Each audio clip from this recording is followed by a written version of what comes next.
Welcome to Fit and Bold, where we promote healthy lifestyles. I'm your host, Lakita Goins. Today, we will be discussing foot and nail fungus. Although it is hard to say how many people are affected by foot fungus, it is believed to be about 1 in 5 people. Dr. Tulika Panday from the UAMS AHEC South Central is here today to help us learn more about our feet and how to take care of them. How are you today? I'm doing fine, thank you. Okay, what is foot fungus? Well, as you said, something very common. It's a fungal infection, as the name says, fungal infection of the foot. So the medical term for it is tinea pedis, that we call. Tinea stands for any kind of a fungal infection, and pedis means foot. It's caused by a fungus called trichophyton, which lives in moist environments. Okay, so a lot of people wonder, and some people have suffered from it. Why does it occur?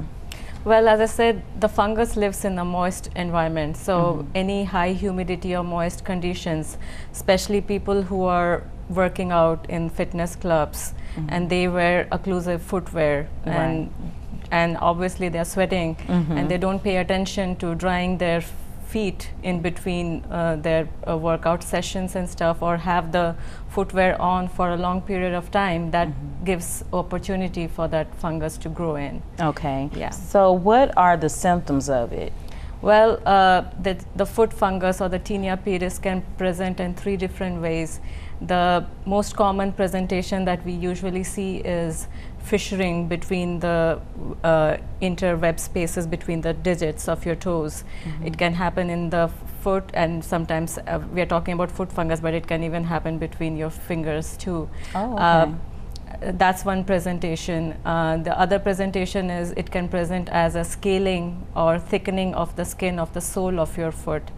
And the third presentation would be a vesicle. A vesicle is like a fluid-filled spot, like a small beaded spots that you can see on the sole of the foot. So these are the 3 different types. Yeah. Okay. So, and that was good, because I'm sure some people didn't know that it could be, you hear about the space in between the toes, but not the rest. Yeah. So what is nail fungus and why does it occur?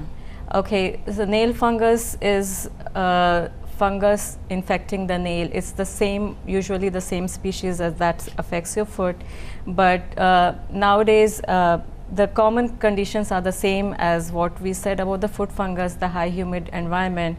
But nowadays, with the manicure and pedicure being so commonly being done, so if you go to a facility that does not quote unquote clean the their instruments properly, that is one of the reasons that it gets transmitted from one person to another. And then people who are immunocompromised, by what I mean, people who have who are very prone to getting infections, like those who are on chronic steroids, or those who are diabetic, or those who are just old and frail and in poor health, they are also very prone to getting the nail fungus. Okay, it was interesting because they've been doing all kind of documentaries now about those nail shops. Right. And the cleaning. In fact, yes, people who want to go to nail shops, I'm not saying don't go to them, but be more aware of how they take care of their instruments, and just carry your own instruments if you are not very because it is contagious. Right. So how do you diagnose foot or nail fungus? Is it all visual diagnosis? Mostly it's visual, but what we usually say is it's always nice to go to your primary care physician and get a diagnosis done, because 50% of the times the nail fungus, though it looks like a nail fungus, only 50% of the times it is due to a fungus. It can be due to some other conditions too. So what they do at the physician's clinic is they'll take a scraping of either the nail or the part of the foot that's affected, and we call it as the KOH media. They see it under the microscope and look for the growth of the fungus. Okay. So, but in case if in case of a foot fungus, if it's bad maceration between your toes, sometimes that will mask the growth of the fungus. So it's always nice to go see your physician and get a diagnosis. And this is off track, but you said it could be other issues. What are some of those issues that can look like a foot fungus? Well, a trauma Okay. Sometimes a trauma, as you all might be knowing, a foot fungus usually presents as a discoloration of his nail. Okay. So a trauma can also present as a discoloration of your nail. Okay. And just deficiencies of some of your vitamins can present as a discoloration of your nail. Okay. So it's nice to get it diagnosed. Okay. Can athlete's foot cause complications? Yes, athlete's foot can cause complications, especially in people, as I said, diabetics. Okay. If diabetics are prone to having poor healing of their infections. Right. So if in case it gets infected, then there are chances of that infection going into your bloodstream and causing infection of the entire leg, which is called a cellulitis, which would need antibiotics to be taken either by your mouth or through your IV. And it can also cause osteomyelitis, which is an infection of the bone, so it can go deeper down and affect your bones. Okay. So yeah, these are few of the complications. So the diabetics need to be very proactive about taking care of their foot, go for their diabetic foot exams. Right. Usually, Right. yeah. So prevention, because it sounds like there's probably some things you can do to Right. prevent athlete's foot. What are some of those things? Right. So as I said, moist environment. So if you're working out, wearing occlusive shoes, make sure you dry your foot, and especially the spaces between your toes, very nicely. You can use a hair dryer if you're not very convinced about drying it with a towel. And if you're using community baths, always wear slippers and go to the shower. Don't go barefoot. Okay. If you are a person who is very prone to keep getting these infections, you can do prophylactic. You can use that over-the-counter creams and the lotions. You can, at the start of the infection, you can just do it so that it does not progress. Okay. And as I said, always follow up with your primary care physician, people who are diabetics, and if your fungus is not getting cured, right, by your means that you're doing at house. Okay, and I have an additional question. Can anybody get foot fungus, or do you see more athletes or more people that do certain things that get foot fungus? Yes, as I said, people who go for pedicures, so they are, if the instruments are not sterilized properly, cleaned properly, they are also very prone to it. So basically just being proactive about what things can cause it and avoiding it. During summer seasons, wear open-toe shoes, don't wear occlusive footwear as if it's not necessary. When you're going to community bath, wear slippers. For pedicure, just carry your own instruments if you can. Okay. Right. Thank you so much for taking the time to talk with us today. It's you. been some very useful information. Thank you. When we return, we're going to do our Fit and Bowl healthy recipe pick. It may not be something that's really great for your feet, but it'll be good for your body. So stay tuned. Hi, I'm Lieutenant Isaac Henry, a recent graduate from the University of Arkansas at Pine Bluff with a degree in sociology. I could be searching for a job at this point, but thanks to my mentor, Master Gaston, and the skills I've learned here at the university, I was able to obtain a position as a gold bar recruiter. Isaac was mission-oriented from the very start. His hard work and dedication got him over 4 Presidential Physical Fitness Awards while earning his degree. UAPB can help prepare students like Isaac for those same opportunities. UAPB prepared me. Hi everyone, I'm Eric Spoelstra of the Miami Heat and a member of the NBA Fit team. I'm here today at the White House to find out why eating healthy can help you perform like a champion. Well, I eat fruits and vegetables every day because it gives me the energy I need to perform at the top of my game. Thanks, Dwayne. What about you, Ray? Drinking water is an important part of my pregame routine so I can stay focused and refreshed. And you can take it from me, eating the right foods can help make you a better athlete. Oh, Angel,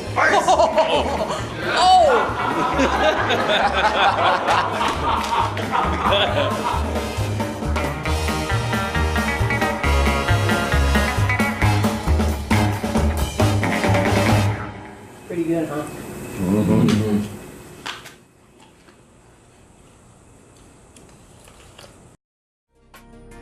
How did UAPB prepare me? The Business Marketing Program. Here at the University of Arkansas at Pine Bluff, the faculty works very close with us, making sure we reach our full potential. With the help of Career Services, I was able to obtain an internship with Hope Federal Credit Union. This opportunity allowed me to travel to different states and learn additional skills. The company was so impressed at how talented and prepared I was as an intern that they offered me a full-time position as program officer. That's how UAPB prepared me.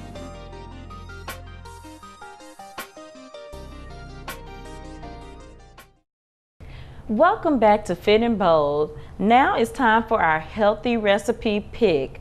Now this one is not so much a recipe, it really only has one ingredient, but I'm thinking that it should be getting warm outside soon, hopefully, and a lot of kids and adults would like ice cream. I love ice cream, I'm addicted to it, and a lot of times I don't get the low fat one, and ice cream is fine in moderation. But if you have diabetes or any other kind of condition where you maybe don't need the high sugar, what you can do is try applesauce frozen treats. Now, I just have, it's originally unsweetened applesauce in this bowl, but what I did was add some honey for sweetness instead of having a raw sugar in it.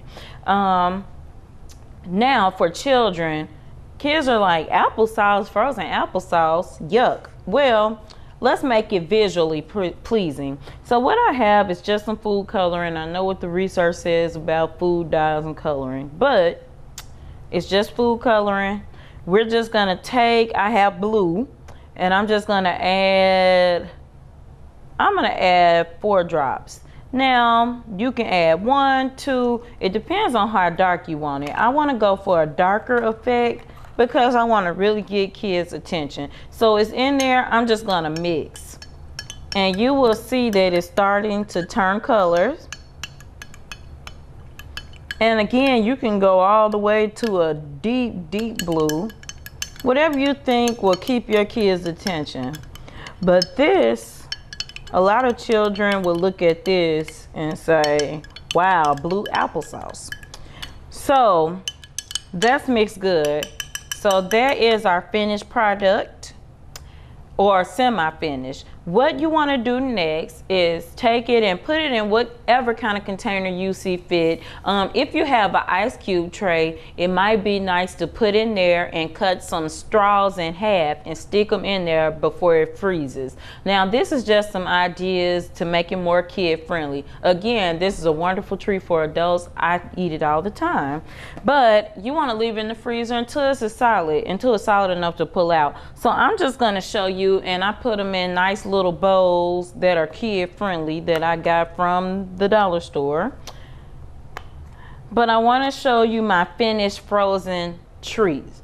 So this is the blue and the red applesauce frozen, and you can easily have that straw added to it where it can just pull out and be ready for your children or yourself. So I'm gonna just take a sample of the red one, and as you can see, it's firm and solid, and I want to just try it. That's a wonderful frozen treat. So I hope you enjoyed our Fit and Bold healthy recipe, and today it was more of an alternative to ice cream or other maybe more or less unhealthy treats. So I want you all to stay tuned, and when we return, we're going to be doing our Fit and Bold exercise. So get excited, get your workout clothes, and stay tuned. I'm Anthony Fernando, a veteran of Iraq and Afghanistan. I'm also a graduate of UAPB. I'm currently enrolled in the Master of Science in Aquaculture Fisheries program. Thanks to my mentor, Dr. Eggleton, I'm acquiring unique skills needed for future employment. Since coming to the University of Arkansas at Pine Bluff, Tony has been involved in a wide range of undergraduate research. Some of this research he plans to publish later this year. UAPB prepares its students for these types of opportunities every day. UAPB is preparing me. Hey everybody! Heart disease affects 1 in every 3 women in America, but you can fight back. There's no time to lose. Mothers, sisters, daughters, families, and friends, it's time to shout louder, stand stronger, and demand change. Let's go! To the Batmobile! Dang it. To the invisible jet! Dang it. Together, we can put an end to heart disease. It's time to go red for women. I could use your help. Yeah! Learn more from the American Heart Association at www.goredforwomen.org. And then from this angle, it all makes a star. I'm a teacher. Let me tell you what I make. I make learning a privilege, not a chore.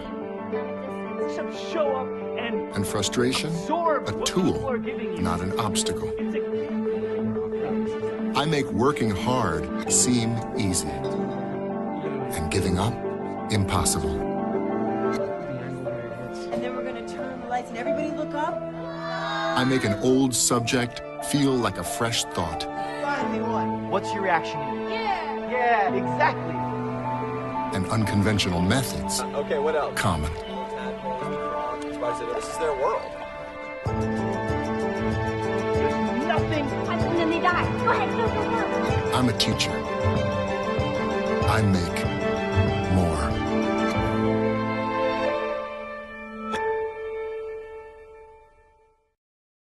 Welcome back to Fit and Bold. Today's exercise segment is going to be how to do exercise in your office. So many times we sit at our desk, we don't move around, and we've done on previous segments some office exercises. These come from On Life Health, who partner with the university system's healthcare system to keep all the employees healthy. So the first exercise they showed us are leg exercises to keep your blood flowing in your legs when you're sitting at your desk all day. So first you're just going to lift one leg as high as you can, and you're going to rotate. And you switch between your ankle and your leg. And when that leg gets tired, you just switch. And you rotate. And rotate your ankle. And some people don't think about it. They come into their office and they sit for 4 hours, maybe go to lunch and sit for a whole nother 4 hours. A lot of people are stationary. The next one is a leg lift, where you just reach as far as you can without falling out of your chair and trying to touch your toes.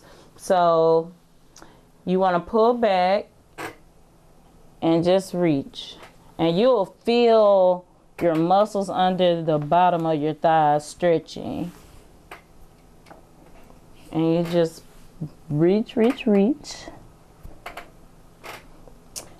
Now, a lot of people may end up typing all day and you get tension in your neck and shoulders. So they also advise that you do shoulder rolls or neck rolls that stretch the muscles in your neck and shoulders. So you just start by rotating, pick a side, and then you rotate the opposite direction.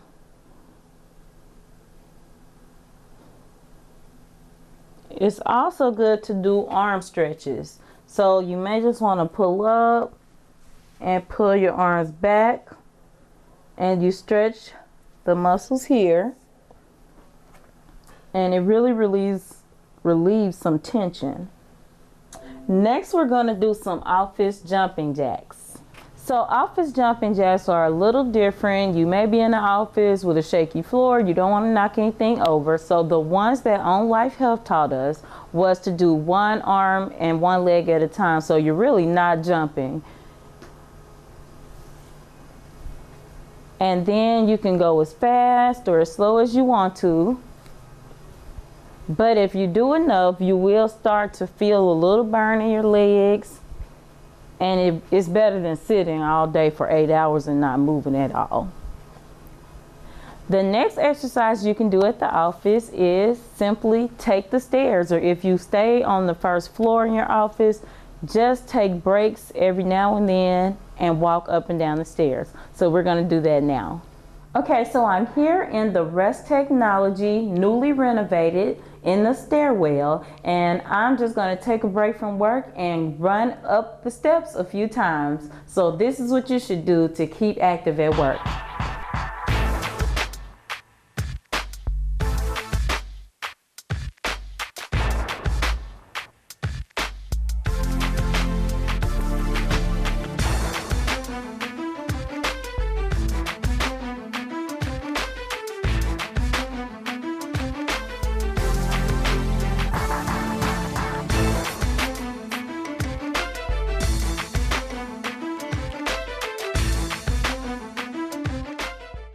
Now that was some great exercise with a quick break from work. So remember, if you're going to sit at your desk all day, you need to get up and move around for your health.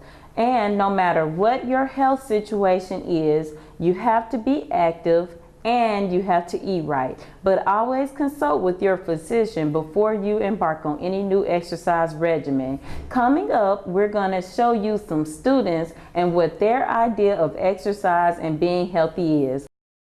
Being a dad can be tough. No. What do you mean she's not coming? When's the fairy princess coming?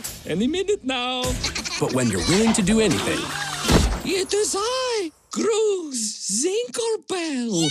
Okay, time for cake. It's always worth it. I know it's really you, Drew. I'm just pretending for the other kids. The smallest moments can have the biggest impact on a child's life. Take time to be a dad today. Call 877-4DAD-411 or visit fatherhood.gov.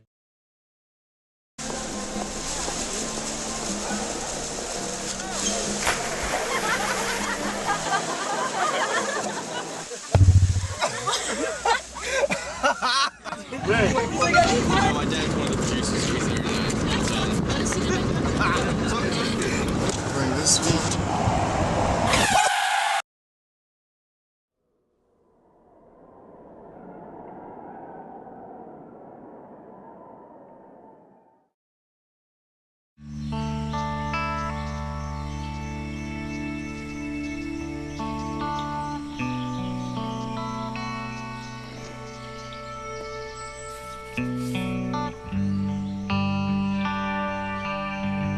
This is the moment I knew his future had no boundaries.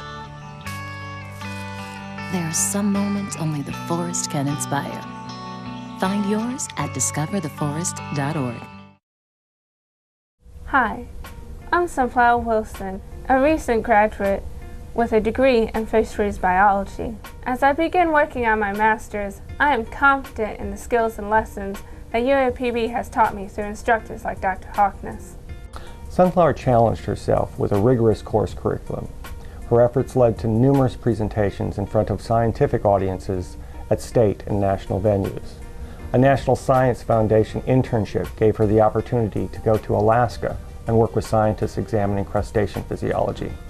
UAPB prepares its students for opportunities like these every day. UAPB prepared me. All right, my name is Lakita Goins, and I'm here on behalf of Black and Gold Fit and Bold. That's the UAPB Wellness Program, and I have Mr. Allen here with me today. And what does it mean to you to be healthy? Being healthy to me is basically staying consistent in fitness, eating good and things like that. Like back, I say about a year or so ago, I was consistent on working out, lifting weights and things like that. Every Saturday morning, I ran about 5 miles every Saturday morning, and I noticed the big difference in how my body felt and how I felt. I felt very well and I slept good, things like that. And my current situation now, where I'm at now, I don't quite eat as healthy. It's kind of like I kind of backslid on eating fatty foods, donuts, cakes, and things like that. And I noticed that my fatigue is very low. I'm not as as energetic as I level. Yeah, I'm not. It's the energy level is just not as it was. But that's what healthy is to me. It's basically being consistent in what you do. So you graduate in May? Yeah. May. Okay. So would you be interested until May in taking some free exercise classes? We have line dancing, Zumba, water aerobics, or if not, what type of exercise would you be interested in doing? I'm not with the Zumba, just let you know now. I mean, something like body pump or water aerobics, something like that. But my big thing is body pump. I just want to look more chiseled. But I know that to be chiseled, you have to get your stamina and your cardio up. So anything that's dealing with more like cardio, I'm all for it. So. All right. Thank you for taking the time to do this interview with us today. Thank you. Right. I'm here with Darnese. How are you today? I'm fine, ma'am. Okay. What does being healthy mean to you? Healthy mean to me is staying fitness and not being obese and eating the right foods. Okay. Now, give me your major And your classification? I'm a sophomore and my major is criminal justice. Okay, now you mentioned to me earlier that you had a little issue, and it's okay because I do too. I like sweets, breads. That's a problem. What is yours? I'm very addicted to chips. Like, I'd rather eat chips all day than eat food. Okay. So what do you see yourself doing to correct that in the future? Well, right now, I eat 2 bags a week, and then when I'm kind of feeding for chips, I'd rather eat fruit. I eat a fruit. Okay. So that's good. So would you be interested in doing Zumba or line dancing or water aerobics, lap swimming? Anything to make me lose my stomach. Oh, me too. Calm down. Thank you so much for taking the time to do this interview, okay? Thank you. Nice meeting you. Nice meeting you as well. Life is a journey. Get fit today. Get fit and be bold.